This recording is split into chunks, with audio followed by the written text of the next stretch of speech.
In preparing the 64 and more 10 questions for Jim Gray, I anticipated that with Jim's almost 93 years of invaluable life experiences, he would have some pretty valuable life lessons to share. And while Jim's answers lived up to my expectations, what I didn't anticipate was the remarkable story that his wife Valerie shared about her husband, their family, and their Scottish heritage. Who is the most important person in your life? Valerie Austin Eddington Gray is my wife. What is the most important thing in your life? Life. Can you tell me why? Yeah. How often do you pass through life? Once. Very important thing. What makes you happiest, no matter when it happens or how or whenever? What Happy? makes you, yep, never failing. Being here, And where's here? wherever I happen to be. What do you enjoy doing the most? Meeting people. Why? The world is full of wonderful and weird beings. People, animals, vegetables, minerals, whatever. And it's just, you meet all sorts, sizes, and shapes. What is your biggest life fear, and how do you overcome it? Dying a gibbering idiot. I'm going to die with dignity. I want to die with poise. I want to die with class. Is it important to you to spend time with other people, or are you better off on your own?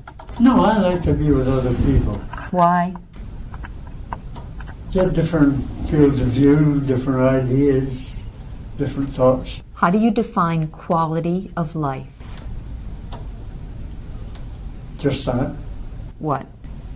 Being with other people, Okay. getting different views, different ideas, different ways of thought. What is your lifetime dream? Hit 93. Hitting 93. Okay, which is in April. Yep. Or later if you can. Do you have a goal? Like, do you have that ideal to reach 100? Is that in your mind at all? No. No. Why not? I think that's too far advanced. If you had to use one word to describe your life, looking back, and we've just reviewed your whole life here in the last hour or so, do you have a word that would summarize it? Fabulous. That's a great word. Do they call you James, Jim, Jimmy? Whatever you wish. When you were a kid, did they call you Jimmy? Jimmy. My son calls me Jimbo. How many children do you have? Well, I've got 3. Daughter's got 2. And then beyond that, 12 grandchildren and counting. So is it important to you that they know their Scottish heritage? Oh, yeah.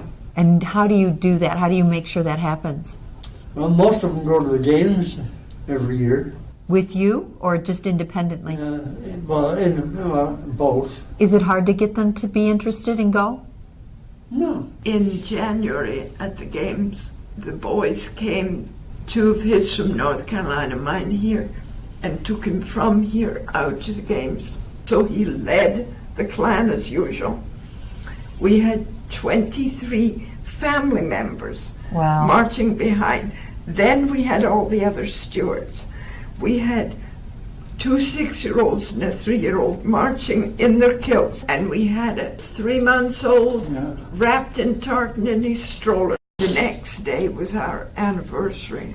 The fire department and sheriff's department bands came to the tent, moved him out in the middle, and he was conducting them. How many members now are there in the Stuart Clan of America? There are over 1,000. What does it mean to you to have started that and that it's gone worldwide?